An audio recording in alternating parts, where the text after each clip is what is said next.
Bueno, muy buenas tardes tengan todas y todos. Voy a dar una respuesta pública a varias preguntas privadas que me han hecho y pues teniendo en cuenta la filosofía nuestra de que una mente colectiva es mucho más eficiente que una mente individual, pues se maneja de este modo.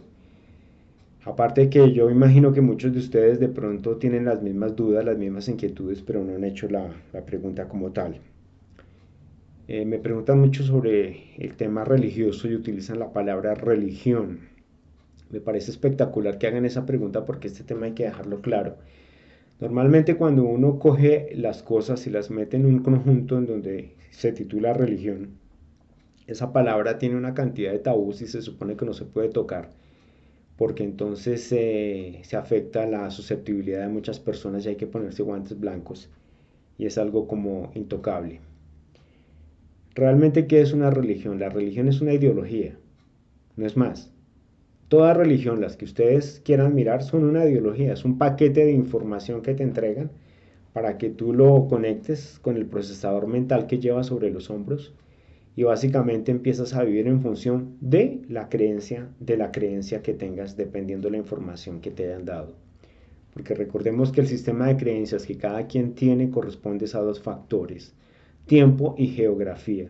Si cualquiera de esos factores se modifica, la ecuación completa es diferente.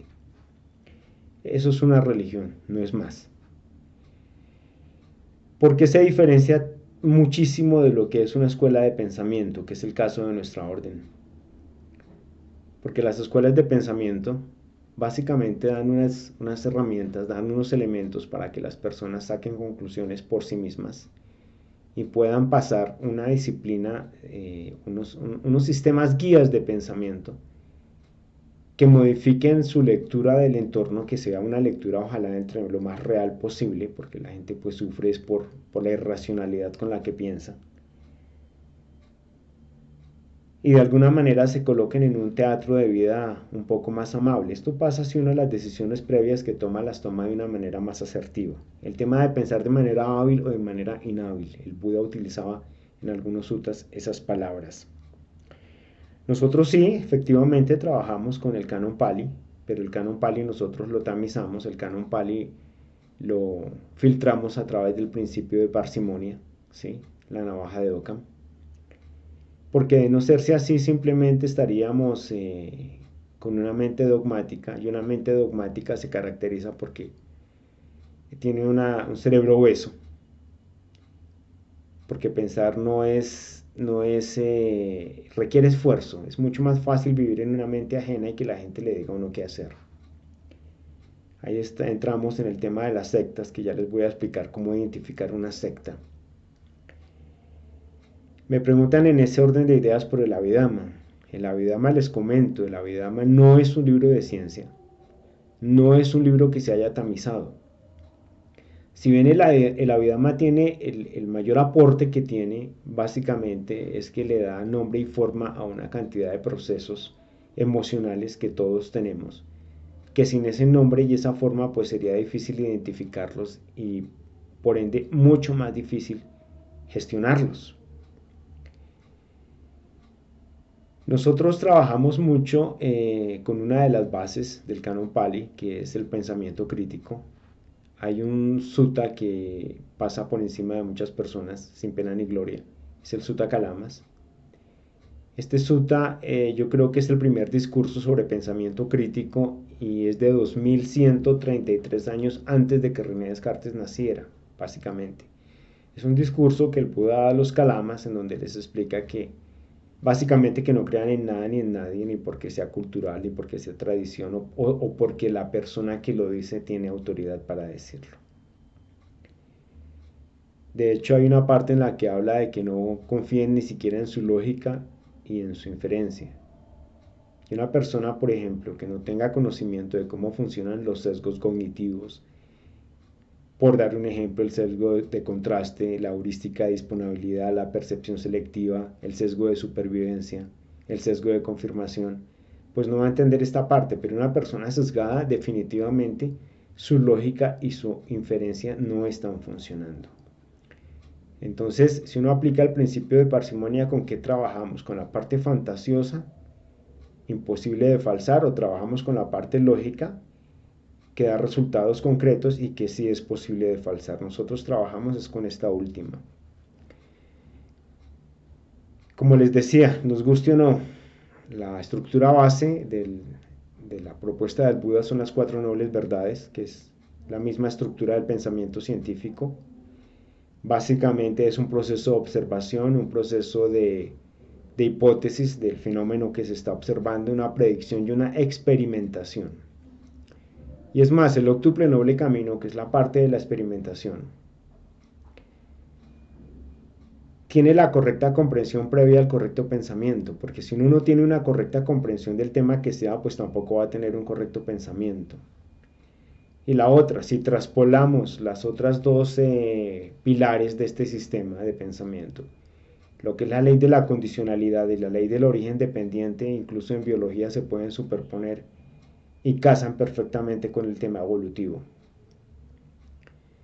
Entonces nos preguntan si somos budistas o si no somos budistas. Y pues yo creo que aquí se va a desinflar más de uno porque realmente no, nosotros no somos budistas.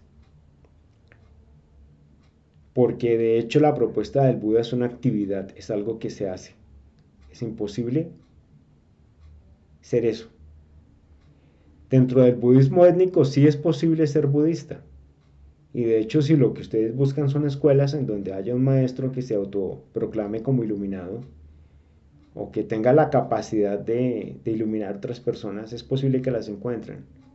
Aunque dudo muchísimo que realmente esto tenga fundamento, ya que la única mente a la que ustedes tienen acceso es a la propia. La propuesta del Buda, como les digo, que es algo que se hace.